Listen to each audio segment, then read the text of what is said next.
Hello बच्चों, good morning. क्या हाल चाल हैं? बढ़िया सब चल रहा है? पढ़ाई लिखाई मस्त? तुम लोग भी मस्त? बहुत बढ़िया।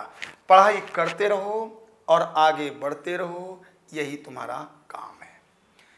चलिए बच्चों, आज हम एटॉमिक स्ट्रक्चर का लेक्चर नंबर 15 लेकर के आया हूं, जिसमें हम बताएंगे dual nature of electron and D Broglie equation. D Broglie equation, ये बच्चों ये कहानी बड़ी इंपॉर्टेंट कहानी, बड़ा इंपॉर्टेंट सेगमेंट लेकर के आया हूं। चलिए बढ़िया, चलिए समझाता हूं। पहले डुअल नेचर ऑफ इलेक्ट्रॉन की कहानी समझा रहा हूं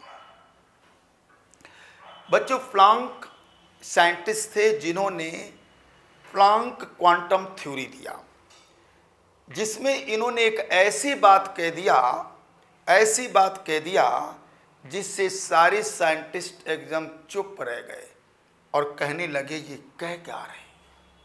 क्या कहा था इन्होंने? ये कहा था कि लाइट छोटे छोटे पार्टिकल के रूप में बनी है और उन छोटे छोटे पार्टिकल को क्वांटा या फोटॉन कहते हैं।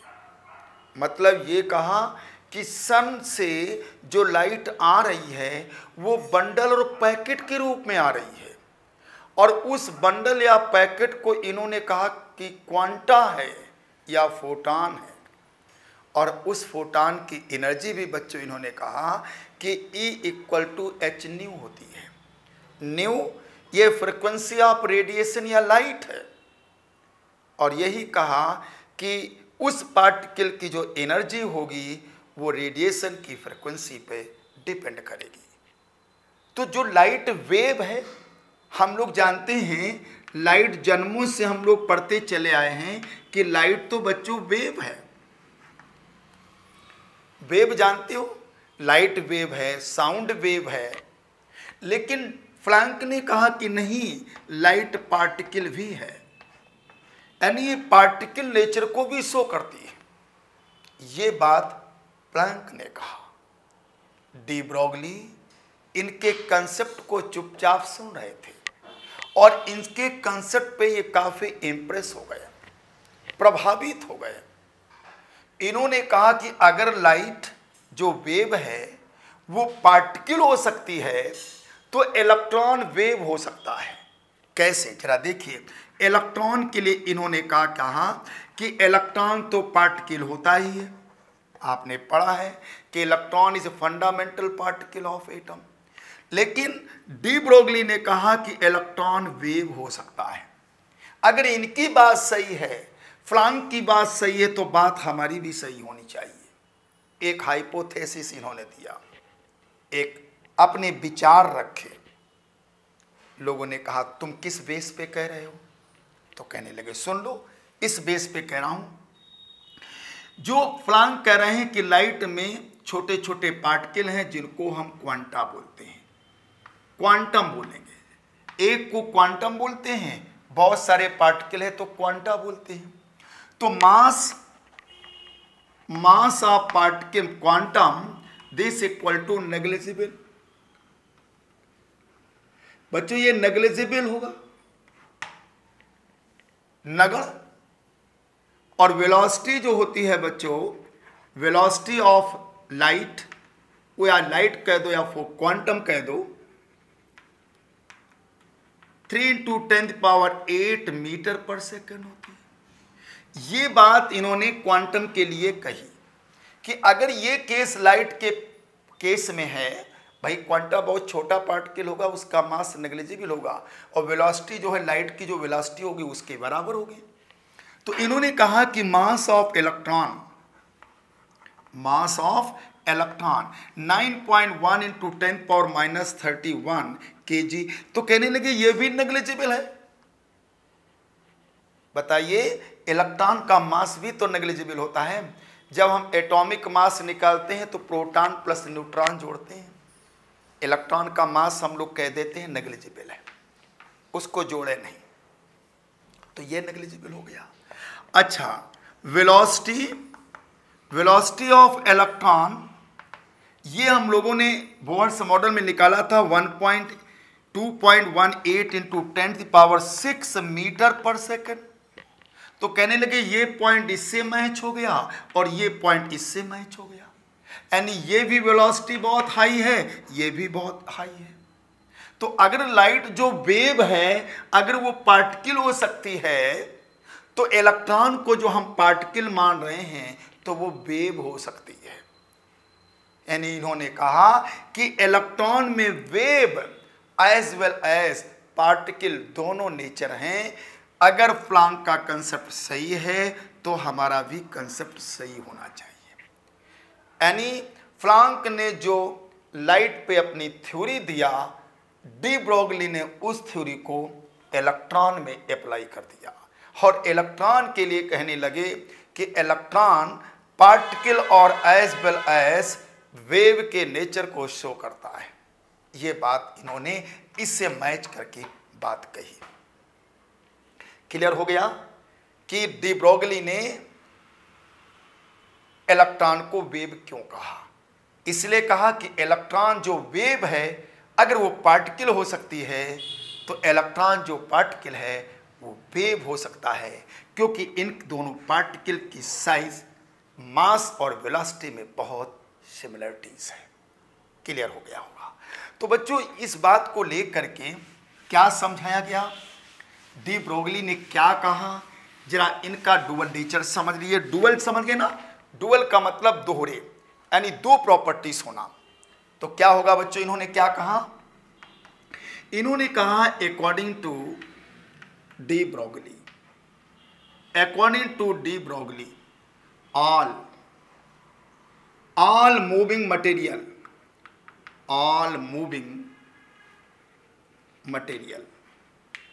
such as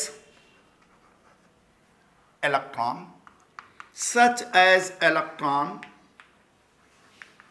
proton,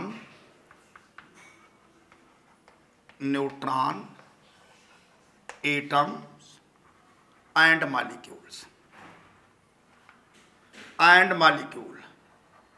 must have wave as well as particle nature under proper condition. Thus electron have dual nature. बच्चों ये बात बताइए, ये इनका बड़ा फेमस रूल था, हाइपोथेसिस थी। According to de Broglie all moving material जो घूम रहे हैं, all moving material such as electron, proton, neutron, atoms and molecules must have क्या, wave as well as particle nature under proper condition. Thus electron have dual nature. मतलब electron particle तो हम लोग मानते चले आए हैं, डिस्कवरी ऑफ इलेक्ट्रॉन में, डिफिनीशन में, सारी चीज़ों में हम लोगों ने पार्टिकल माना। लेकिन डी ब्रोगली ने कहा कि नहीं, इलेक्ट्रॉन वेव भी है और इलेक्ट्रॉन वेव नेचर को शो करता है। ये बात बताई डी ब्रोगली ने। लेकिन डी ब्रोगली के शिष्य यानी स्टूडेंट डेविस जर्मन ने इलेक्ट्रॉन के वेव नेचर को प्रूव कर दिया, एक्सपेरिमेंट से सिद्ध कर दिया बच्चों कि नहीं, इलेक्ट्रॉन वेव है। कैसे प्रूव किया, जरा उनका एक्सपेरिमेंट समझिएगा। बड़ी अच्छी बात उन्होंने कही और अपने गुरु की बात को इन्होंने सही बता दिया कि हमारे गुरु बिल्कुल सही बोल रहे हैं, हमारे गुरु डी ब्रोगली बिल्कुल सही बोल रहे हैं। ये उन्हीं के शिष्य डेविस जर्मन ने प्रूव कर दिया, बता दिया। और जब इन्होंने प्रूव किया, पूरा संसार बच्चों आश्चर्यचकित रह गया। बहुत ही एक आकर्षक थ्योरी थी। देखिए, तो डेविस जर्मन एक्सपेरिमेंट आप लिखेंगे, डेविस जर्मन एक्सपेरिमेंट।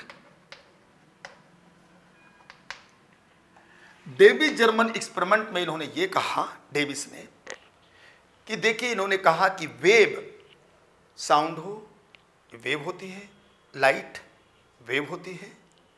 तो कहने लगे लाइट और इस वेव में एक कैरेक्टरिस्टिक पॉइंट है कि वेव में डिफ्रैक्शन फेनोमेनन होता है।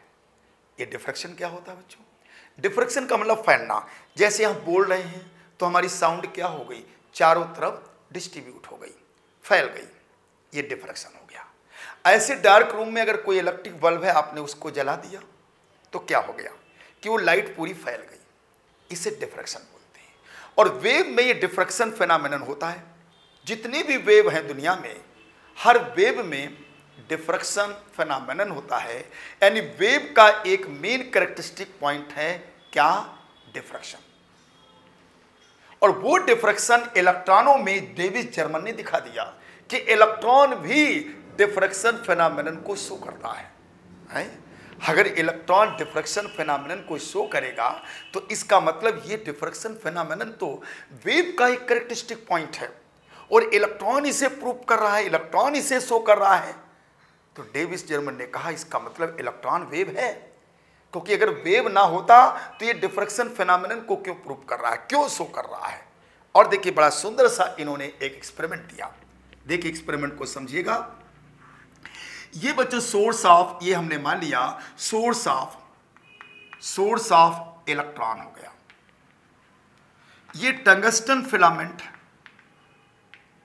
Tungsten filament.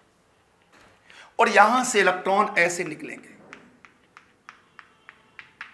यहां पर बच्चों बीम ऑफ इलेक्ट्रॉन हो गया।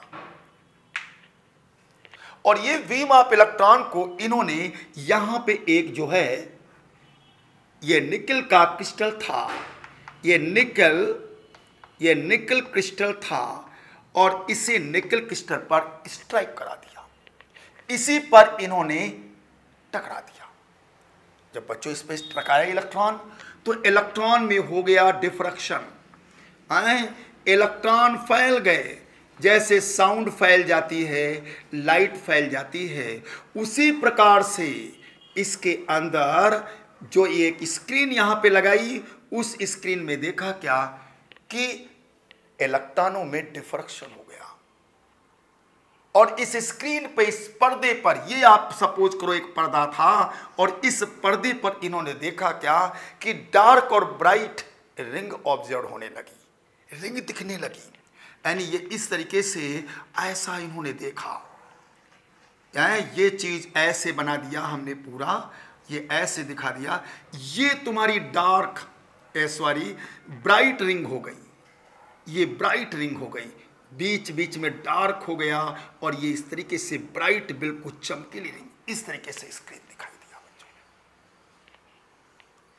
और ये डिफ्रैक्शन जब मिल गया तो ये डिफ्रैक्शन फिनोमेनन वेव का मेन कैरेक्टरिस्टिक पॉइंट है। तो बस इस एक्सपेरिमेंट से डेविस जर्मन ने कह दिया कि electron is a wave, electron एक वेव है। क्या इन्होंने किया, थोड़ी सी दो लाइनें बता रहा हूं कि when electron strike on nickel crystal, nickel crystal, strike on nickel crystal, when electron strike on nickel crystal, result क्या बना? रिजल्ट में result concentric dark and bright, dark and bright concentric ring were found on the screen, यानी screen में बच्चों dark and bright concentric ring were found on the screen.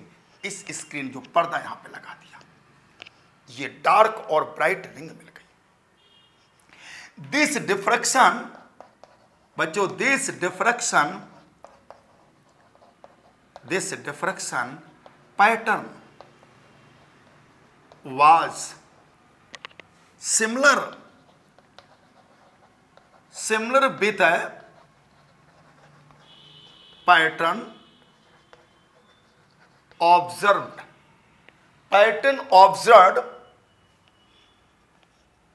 on X-rays. जो X-rays में pattern आपने observe किया था, वही pattern आपको यहां पे दिखाई दे। एक्सरे क्या है? एक्सरेज तो वेव है। दस इन्होंने प्रूव कर दिया, डेविस ने कहा therefore electron must be also have wave nature. बच्चों, वेव नेचर इस तरीके से शो कर दिया, मतलब डेविस जर्मन ने एक्सपेरिमेंट कर दिया, बहुत ही शॉर्टकट में पूरी सॉलिड बात आपको समझा दिया। This filament the source of electron, tungsten filament, electron are emitted and these electron strike on nickel crystal, then you will find concentric dark and bright ring on the screen. This diffraction pattern was similar with pattern observed on X-rays. So this experiment indicate that electron have wave nature, कि electron में wave nature है। अगर electron में wave nature ना होता तो बच्चों इस फेनोमेनन को शो ना करता। इस फेनोमेनन को शो करने का मतलब हो गया कि इलेक्ट्रॉन वेव है। ये डेविस और जर्मन ने इसे प्रूव किया, जो कि डी ब्रोगली के स्टूडेंट थे। तो इस तरीके से पूरे वर्ल्ड में एक तरीके से हाहाकार मच गया कि इलेक्ट्रॉन भी एक वेव है। तो इलेक्ट्रॉन में वेव और पार्टिकल दोनों कैरेक्टर होने की वजह से डी ब्रोगली ने कहा कि इलेक्ट्रॉन है डुअल नेचर, इलेक्ट्रॉन में डुअल नेचर होता है। और इसके बाद आइंस्टीन ने डी ब्रोगली का समर्थन कर दिया। आइंस्टीन ने कहा जो डी ब्रोगली बात कह रहे हैं बिल्कुल सही है, इनकी बात में कोई गलती नहीं है। यानी आइंस्टीन सजेस्टेड दैट, बच्चों आइंस्टीन सजेस्टेड दैट, इन्होंने भी सजेस्ट कर दिया। क्या सजेस्ट किया? इन्होंने कहा कि डिफ्रैक्शन फेनोमेनन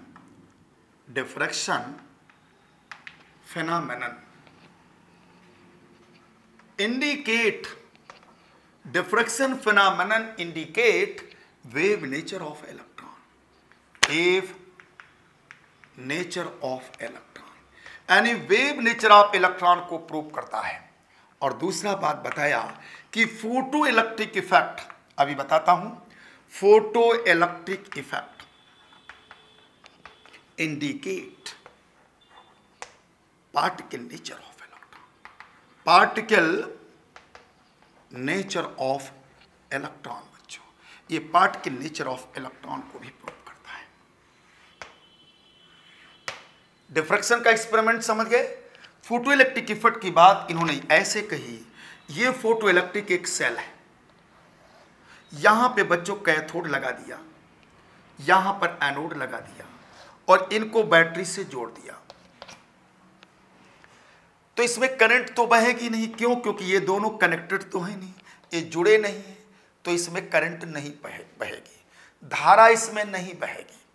फिर किया क्या कि यहां से लाइट डाली, यहां से लाइट को मिलाया, तो लाइट को जब डाला तो यहां से इलेक्ट्रॉन निकले और वो इलेक्ट्रॉन इधर जाने लगे, जो इलेक्ट्रॉन निकले वो इलेक्ट्रॉन इधर जाने लगे, और वो जो इलेक्ट्रॉन इधर जाने लगे वो इलेक्ट्रॉन की वजह से इस सर्किट में करंट बहने लगी। अब बताइए, इलेक्ट्रॉनों से करंट बहने लगी तो इसका मतलब इलेक्ट्रॉन वेव नहीं है, पार्टिकल है। क्योंकि वेव में करंट नहीं बहती बच्चों। हम और तुम्हारे बीच में जो है वेव है, तो इसमें करंट नहीं बहेगी। ये नहीं कि करंट हम यहां से भेजें तो तुम्हारे पास पहुंच जाए, तो वेव में करंट नहीं बहती।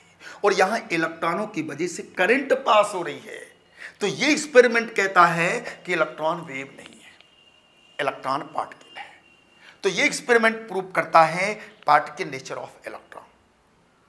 और डेविड जर्मन का एक्सपेरिमेंट प्रूव करता है वेव नेचर ऑफ इलेक्ट्रॉन। दोनों ने अपने अपने एक्सपेरिमेंट से प्रूव कर दिया, दिखा दिया।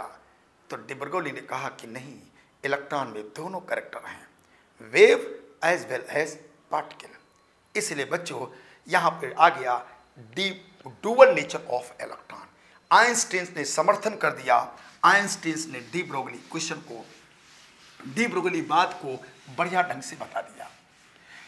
चलिए अगर हम इलेक्ट्रॉन को वेव मान लेता हूं, थोड़ी देर के लिए मान लिया कि इलेक्ट्रॉन वेव है, ठीक है। तो वेव का चलने का रास्ता क्या ऐसे चलती है वेव? तो डी ब्रोगली ने कहा कि इलेक्ट्रॉन न्यूक्लियस के चारों ओर, इसके चारों जो इलेक्ट्रॉन चलेगा वो इस तरीके से चलेगा जैसे वेव चलती है। ऐसे नहीं घूम रहा है इलेक्ट्रॉन, ऐसे ऐसे घूम रहा है। यानी वेव नेचर को शो करेगा। तो moving of electron around the nucleus just like this, इस तरीके से होना चाहिए। इस तरीके से बच्चों होना चाहिए।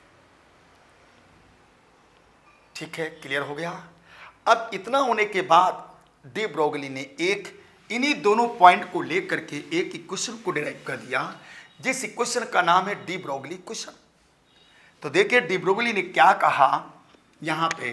डी ब्रोगली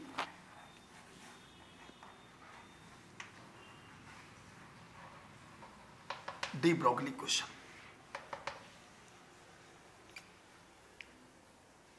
क्या है डी ब्रोगली इक्वेशन? इन्होंने दो पॉइंट बताए। Number one, late us consider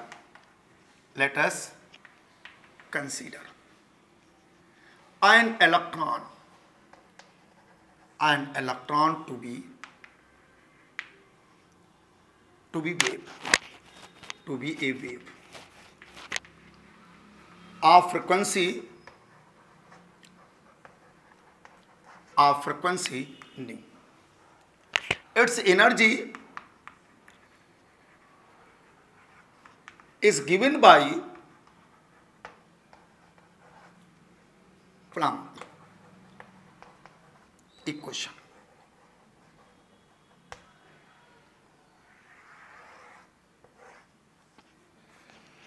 Its energy given by Planck equation equal to h nu. पढ़ चुके हो, nu equal to c upon lambda होता है, तो E equal to h c upon lambda हो गया। ये तब की एनर्जी है इलेक्ट्रॉन की, अगर इलेक्ट्रॉन को हम वेव मान ले बच्चों। लिखा है let us consider an electron to be a wave of frequency nu, तो its energy given by Planck equation. ठीक, दूसरे पॉइंट बच्चों होगा कि लेट अस कंसीडर